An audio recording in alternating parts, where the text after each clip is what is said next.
using Wireshark. In the assignment, we were tasked to do to capture three different packets. So for me in this video, I was able to do more than three, which is in total I did capture six different packets that use different protocols. So for this experiment or task, we will use Wireshark um, to capture those packets as we were tasked in the assignment. Also, we have this where I'll be capturing the packets using the Wi-Fi. Since I'm unable to use the internet connection, I'll be using Wi-Fi signal to capture those packets in those different networks. So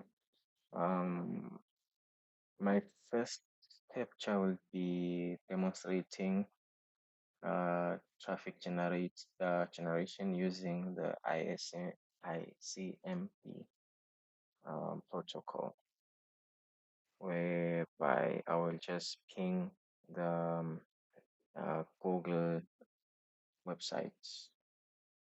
Let me just get started with the exercise. So first things first, you have to open Wireshark. Then after you open Wireshark, then you click this icon to start the capture. Now I've started the capture. Okay, these are the things that are already running, like the sites that have already opened. They are already being captured, for different protocols. But for now, I will start with the ICMP. For this one, I will use CMD. Just say ping www.google.com.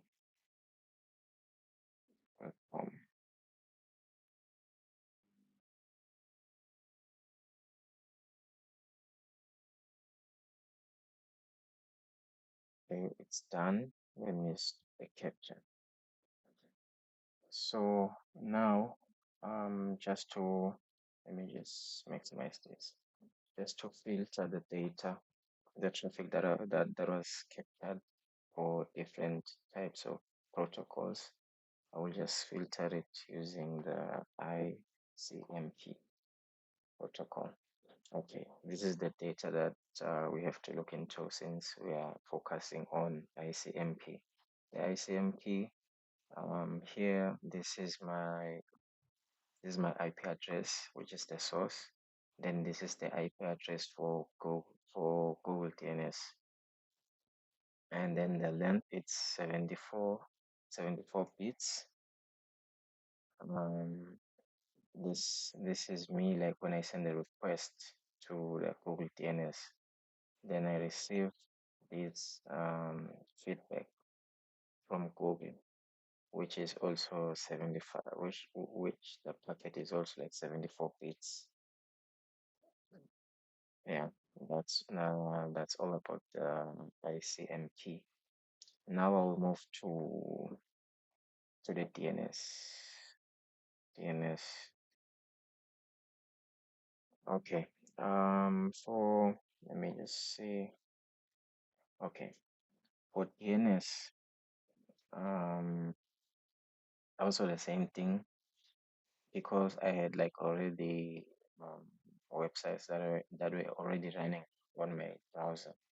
So that's why that's why the Wireshark was already able to capture the data for DNS, because I had already like opened some websites on the browser. So this was the data that it was able to capture. The same applies. This is okay here. This is me. I was getting a request from Bing, DNS www.bing. There was an information that I was browsing on Bing.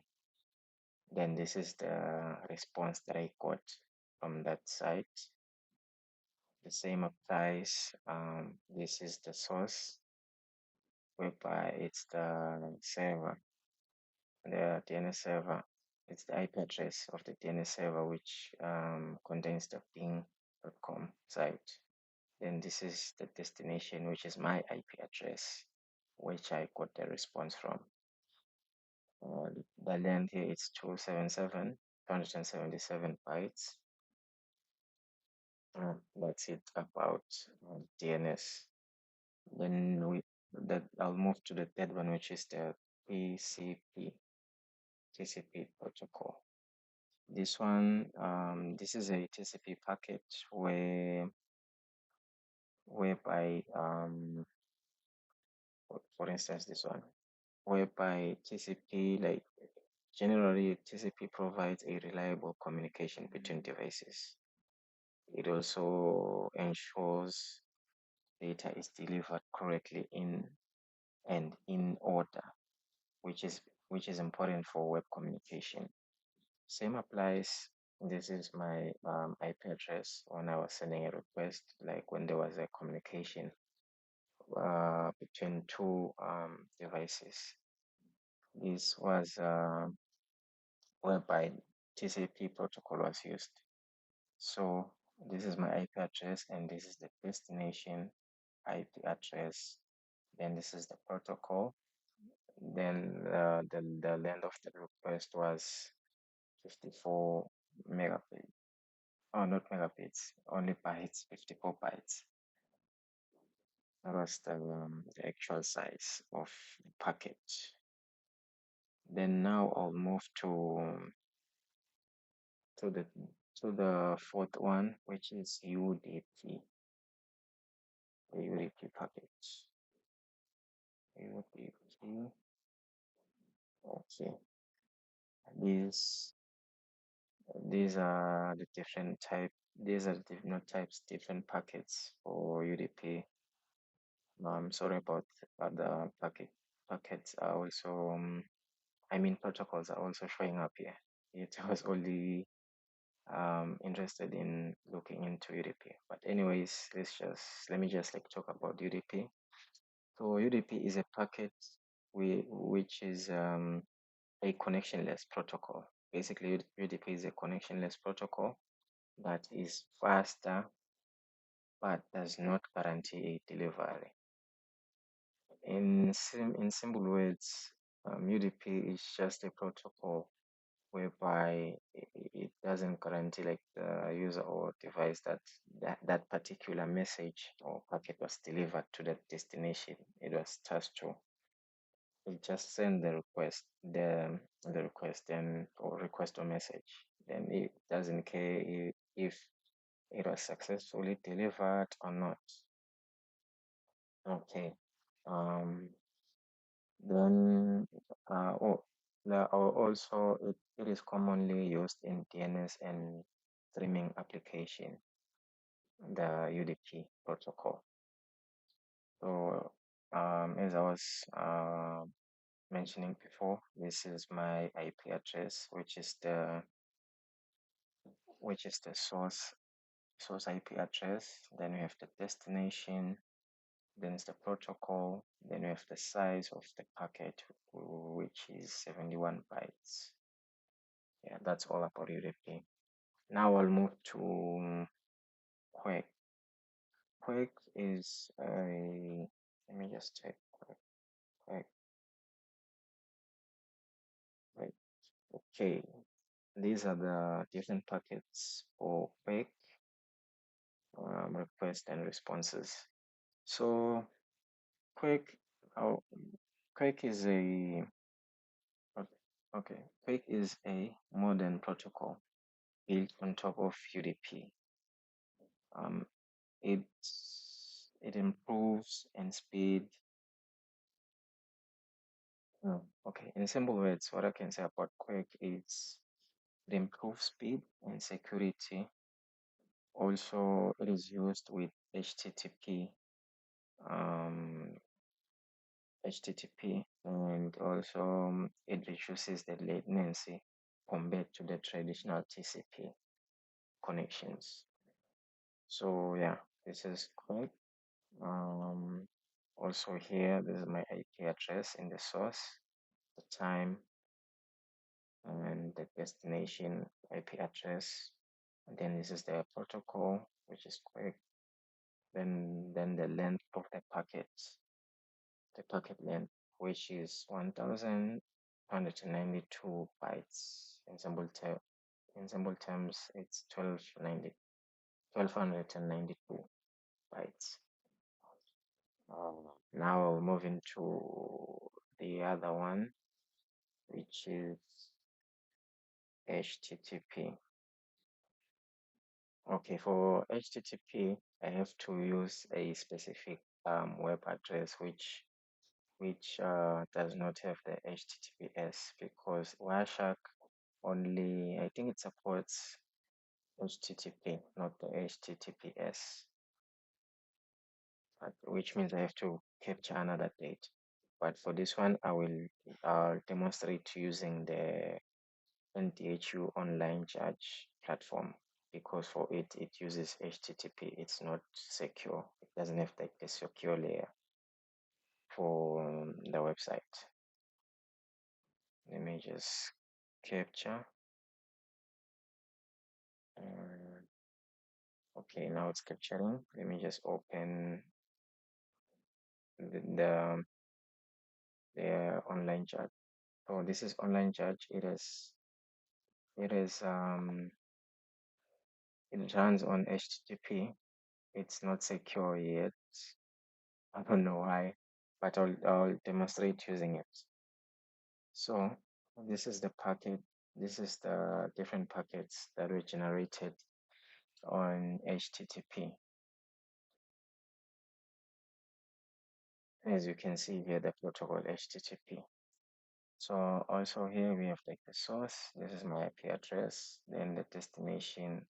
This is the IP address where the online charge is located in the NDHU. Yeah. So basically the HTTP is used for communication between a web browser and a server. For example, it shows the GET request, which is here, this one, which is used to request a web page from the server. In this case, the web page from the server is the online charge website, the NDH online charge website. The size of the request was 700 bytes. Then the response from the destination was 722 bytes.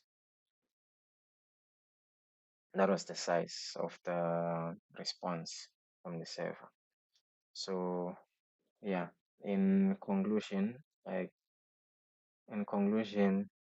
this I would say, like, overall, about the different protocols, they like the demonstration shows how different protocols work together across network layers. And lastly, in what I can say about ICMP is it is used for diagnostics. Then DNS, it's used for name resolution. Then we have TCP and UDP. Those two, they are used for transport. And we have HTTP and QUIC, which is for web communication. Basically, they just illustrate how modern internet communication operates efficiently. So yeah, that is all about my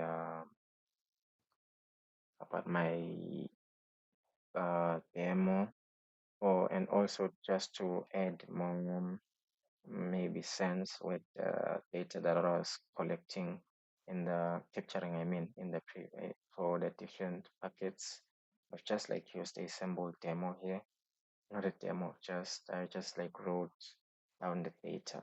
that I was able to capture using the 6 different protocols.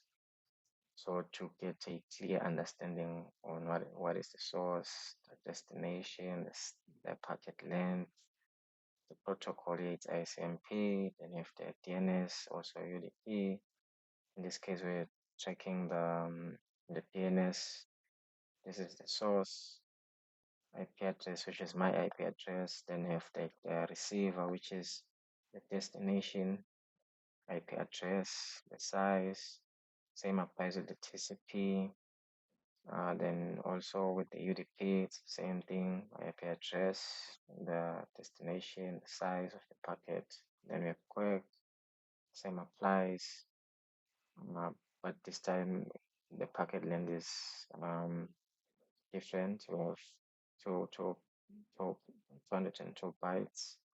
Then we have the HTTP, also has like 741 bytes. Then these are just like simple explanation, not demonstration, explanations of the different types of packets that are using 6 different protocols. So yeah, this is my demo, but I'll also upload this file for reference for the video. That's all for my demo. Thank you.